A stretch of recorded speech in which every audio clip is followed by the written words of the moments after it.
नमस्कार। आकाशवाणी से प्रस्तुत है समाचार प्रभात।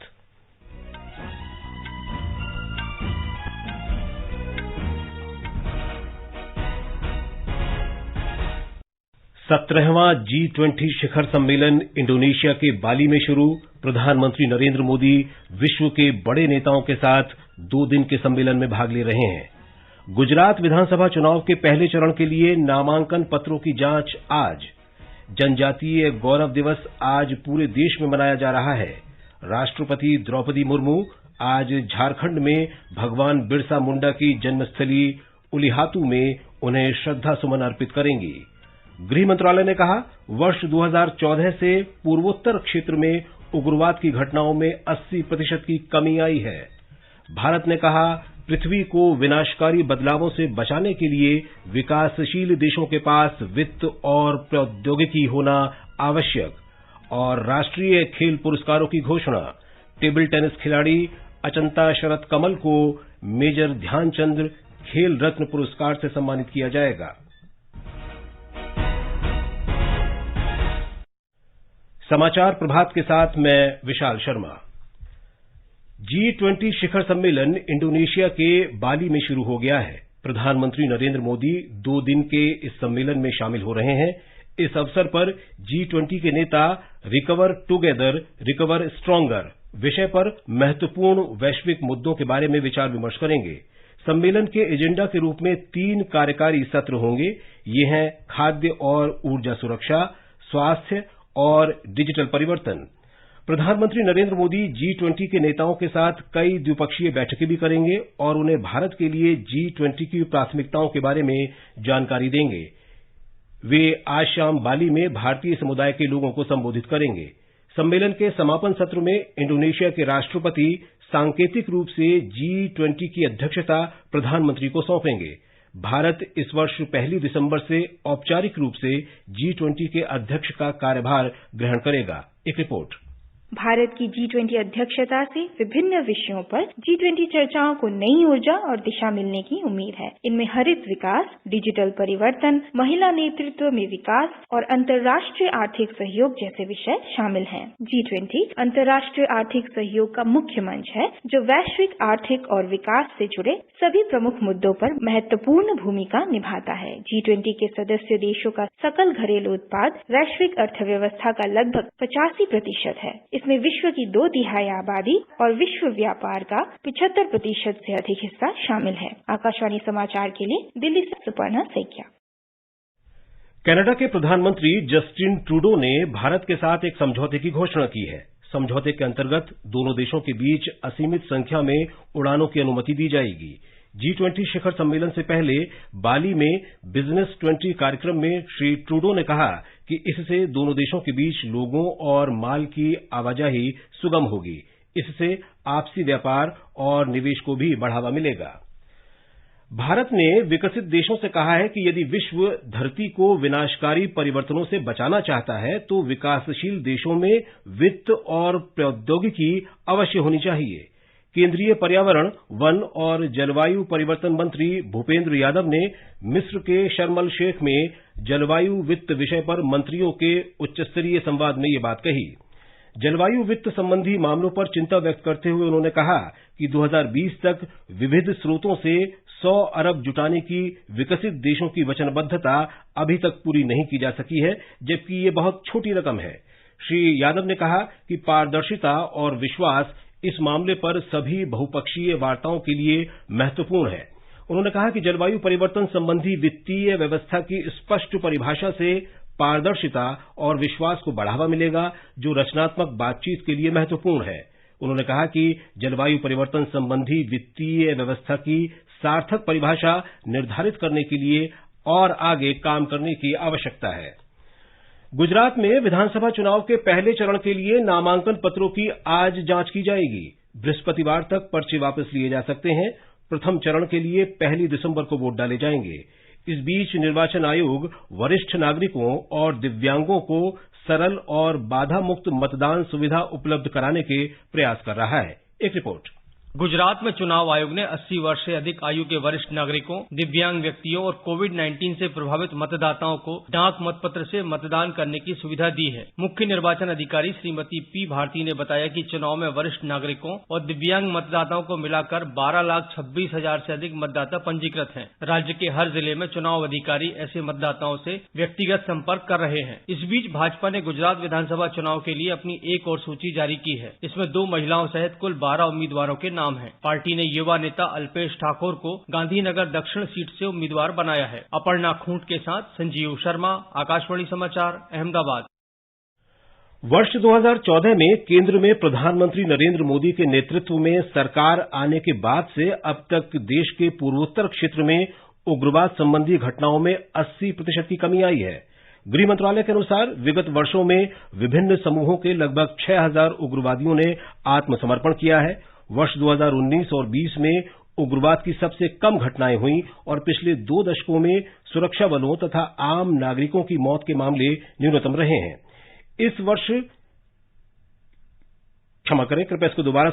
इस क्षेत्र में 2014 में उग्रवाद संबंधी 824 घटनाएं हुई, जबकि 2015 में ये संख्या घटकर 574 हो गई। 2014 से अब तक 587 उग्रवादी मारे गए हैं और 10,107 को गिरफ्तार किया गया। मोदी सरकार की ओर से उग्रवादी समूहों के विरुद्ध कड़े कदम उठाए जाने के बाद पूर्वोत्तर क्षेत्र में सुरक्षा की स्थिति में उल्लेखनीय सुधार हुआ है। इस वर्ष के बजट में पूर्वोत्तर के लिए प्रधानमंत्री की विकास पहल के नाम से एक नई योजना की घोषणा की गई। इसके लिए 1,500 करोड़ रुपए आवंटित किए गए। ये समाचार आकाशवाणी से प्रसारित किए जा रहे हैं। राजू, हमारी तरफ से ये चेक आपकी बहन की शादी के लिए। सर, बैंक में खाता नहीं है सर। अरे क्यों? खाते में बैलेंस रखना पड़ता है ना। अरे तो बेसिक सेविंग्स बैंक डिपॉजिट खाता खोलो ना, मिनिमम बैलेंस भी नहीं रखना पड़ता। आरबीआई कहता है सिर्फ आधार कार्ड लाओ और खाता खोलो, साथ ही फ्री में एटीएम डेबिट कार्ड पाओ और अपने खाते में से महीने में 4 बार तक पैसे निकालो। डिपॉजिट चाहे कितनी भी बार करो, बस खाता खोलो और लंबी इनिंग खेलो। आरबीआई कहता है जानकार बनिए, सतर्क रहिए। समाचार प्रभात में आपका फिर स्वागत है। राष्ट्रपति द्रौपदी मुर्मू आज जनजातीय गौरव दिवस के अवसर पर झारखंड के खूंटी जिले में उलिहातू गांव में भगवान बिरसा मुंडा को श्रद्धांजलि अर्पित करेंगी। केंद्र सरकार ने देश के इतिहास और संस्कृति में जनजातीय समुदाय के योगदान को देखते हुए 15 नवंबर को जनजातीय गौरव दिवस के रूप में घोषित किया है। आज ही राष्ट्रपति मध्य प्रदेश के शहडोल में जनजातीय समागम को संबोधित करेंगी। श्रीमती मुर्मू भोपाल में वर्चुअल माध्यम से 2 परियोजनाओं की आधारशिला भी रखेंगी। राष्ट्रपति कल भोपाल के मोतीलाल नेहरू स्टेडियम में महिला स्व सहायता समूह सम्मेलन में भी शामिल होंगी। आज ही झारखंड अपना 22वां स्थापना दिवस मना रहा है। 15 नवंबर 2000 को बिहार से अलग कर झारखंड राज्य का गठन किया गया था। उत्तर प्रदेश के वाराणसी में बृहस्पतिवार से काशी तमिल संगमम का आयोजन हो रहा है। ये कार्यक्रम 1 महीने तक चलेगा। भारत सरकार के आजादी का अमृत महोत्सव के अंतर्गत एक भारत श्रेष्ठ भारत की भावना को बढ़ावा देने के लिए ये कार्यक्रम किया जा रहा है। भारत सरकार का शिक्षा मंत्रालय इसका आयोजन कर रहा है और बनारस हिंदू विश्वविद्यालय इसकी मेजबानी करेगा। काशी तमिल संगमम के नोडल अधिकारी प्रोफेसर HCS राठौर ने बताया कि ये कार्यक्रम देश के लोगों के बीच मेलजोल और बंधुत्व को मजबूत करेगा। BHU को एक नोडल एजेंसी का कार्य दिया गया है कि जब तमिलनाडु से हमारे बंधु लोग आए यहाँ तो उनके सभी व्यवस्थाएं, रहने सहने का इंतजाम का हम लोग को सुपरवाइज करें और साथ ही साथ जो यहाँ पर गतिविधियां होनी है, जो सेमिनार्स होने हैं और जो एग्जीबिशंस लगनी है, जो कल्चरल प्रोग्राम होना है, जिससे कि भारत और दक्षिण भारत का एक मधुर संगम और मिलन हो, संस्कृतियों का आपसी समझ विकसित हो, तो उन समस्त कार्यक्रमों का आयोजन जो है वो काशी हिंदू विश्वविद्यालय में ही किया जा रहा है। जम्मू कश्मीर में स्ट्रॉबेरी की खेती में तेजी देखी जा रही है। स्ट्रॉबेरी की खेती से किसानों को काफी फायदा हो रहा है और युवाओं को रोजगार के अवसर मिल रहे हैं। केंद्र और राज्य सरकार युवाओं को कृषि व्यवसाय से जोड़ने के लिए ऋण और तकनीकी सहायता प्रदान कर रही है। ब्यौरा हमारे संवाददाता से। जम्मू कश्मीर में अनुकूल जलवायु परिस्थितियों ने युवाओं को बेहतर स्थिरता के लिए स्ट्रॉबेरी की खेती को व्यवसाय के रूप में अपनाने के पर्याप्त अवसर प्रदान किए हैं। श्रीनगर शहर के बाहरी इलाके में स्थित गासू बटपुरा गांव के किसान स्ट्रॉबेरी की कटाई से बेहद खुश है। स्ट्रॉबेरी उगाने वाले लोगों की सबसे अधिक संख्या होने के कारण गासू को स्ट्रॉबेरी विलेज के रूप में जाना जाता है। हाल के वर्षों में घाटी में स्ट्रॉबेरी एक नकदी फसल के रूप में उभरी है। स्ट्रॉबेरी के अलावा सेब, चेरी, अंगूर, खुबानी और बैर जैसे कश्मीरी फल भी अपनी गुणवत्ता और समृद्ध स्वाद के लिए दुनिया भर में बहुत प्रसिद्ध हैं और क्षेत्र के किसानों के लिए अच्छा रिटर्न ला रहे हैं। आकाशवाणी समाचार के लिए श्रीनगर से मैं सुनील कौल। तीसरा पैन इंडिया तटीय रक्षा अभ्यास सी विजिल आज से शुरू हो रहा है। ये अभ्यास समूचे 7,516 किलोमीटर लंबे तटीय क्षेत्र और देश के समग्र विशेष आर्थिक क्षेत्र में किया जाएगा। रक्षा मंत्रालय ने कहा है कि 26/11 के आतंकी हमले के बाद देश की तटीय सुरक्षा मजबूत करने के लिए 2018 में इस अभ्यास की कल्पना की गई थी। 2 दिन के इस अभ्यास का आयोजन नौसेना, तटरक्षक बल और समुद्री कार्यों में लगे मंत्रालयों के सहयोग से किया जा रहा है। रेल मंत्रालय ने यूटीएस ऑन मोबाइल ऐप पर अनारक्षित टिकट बुक कराने की सुविधा देने का फैसला किया है। गैर उपनगरीय खंडों के लिए 20 किलोमीटर की दूरी तक के अनारक्षित टिकट इस ऐप से बुक कराए जा सकेंगे। इससे पहले 5 किलोमीटर दूरी तक के टिकट ही बुक कराए जा सकते थे। इस बीच उपनगरीय क्षेत्रों में दूरी की सीमा बढ़ाकर 5 किलोमीटर कर दी गई है। अब तक उपनगरीय खंड पर ऐप के माध्यम से 2 किलोमीटर दूरी तक के टिकट ही बुक कराए जा सकते थे। केंद्रीय युवा मामले और खेल मंत्रालय ने राष्ट्रीय खेल पुरस्कार 2022 की घोषणा कर दी है। राष्ट्रपति 30 नवंबर को विजेताओं को पुरस्कार प्रदान करेंगी।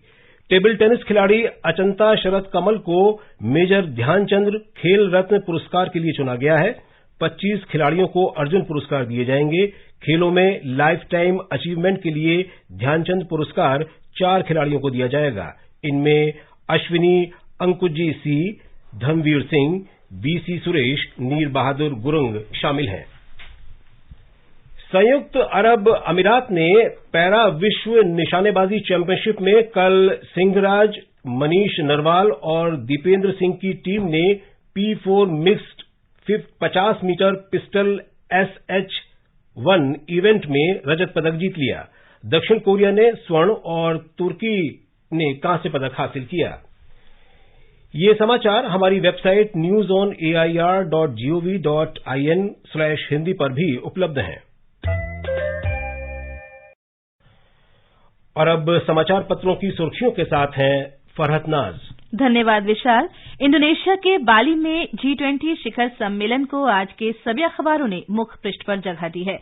सम्मेलन से पहले प्रधानमंत्री नरेंद्र मोदी के शब्दों को नवभारत टाइम्स ने देते हुए लिखा है, G20 में नेताओं के साथ ग्लोबल इकोनॉमी जैसे मुद्दों पर होगी बात। पंजाब केसरी की सुर्खी है, दुनिया को मिलेगा मोदी मंत्र, बाली पहुंचे पीएम का भव्य स्वागत। जबरन मतांतरण देश की सुरक्षा के लिए खतरा, नहीं रोका तो होगी मुश्किल। सुप्रीम कोर्ट की ये टिप्पणी दैनिक जागरण सहित कई अखबारों में है। मतांतरण रोकने को कानून बनाने संबंधी याचिका पर सुनवाई के दौरान न्यायालय ने कहा, नागरिकों को मिले धार्मिक स्वतंत्रता के अधिकार को इससे हो सकता है खतरा, रोकने के लिए गंभीर प्रयास करे सरकार।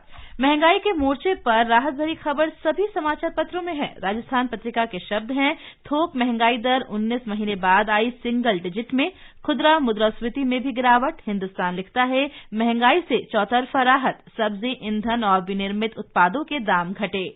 हाइड्रोजन और एटमी ऊर्जा से कार्बन उत्सर्जन घटाएगा भारत, इलेक्ट्रिक वाहन बढ़ेंगे। अमर उजाला में है, प्रदूषण कम होने से दिल्ली एनसीआर में निर्माण गतिविधियों पर लगी रोक हटाने की खबर भी हिन्दुस्तान में है। कनाडा की सेना में बढ़ेगी भारतीयों की तादाद, इसे देते हुए जनसत्ता ने लिखा है, 10 साल से रह रहे स्थायी निवासियों को भर्ती का मिलेगा मौका। अंत में मुख्य समाचार एक बार फिर। 17वां G20 शिखर सम्मेलन इंडोनेशिया के बाली में शुरू। प्रधानमंत्री नरेंद्र मोदी विश्व के बड़े नेताओं के साथ 2 दिन के सम्मेलन में भाग ले रहे हैं। गुजरात विधानसभा चुनाव के पहले चरण के लिए नामांकन पत्रों की जांच आज। जनजातीय गौरव दिवस आज पूरे देश में मनाया जा रहा है। राष्ट्रपति द्रौपदी मुर्मू झारखंड में भगवान बिरसा मुंडा की जन्मस्थली उलिहातू में उन्हें श्रद्धा सुमन अर्पित करेंगी। गृह मंत्रालय ने कहा, वर्ष 2014 से पूर्वोत्तर क्षेत्र में उग्रवाद की घटनाओं में 80% की कमी आई। और भारत ने कहा, पृथ्वी को विनाशकारी बदलावों से बचाने के लिए विकासशील देशों के पास वित्त और प्रौद्योगिकी होना आवश्यक। इसके साथ ही समाचार प्रभात का ये अंक समाप्त हुआ। नमस्कार।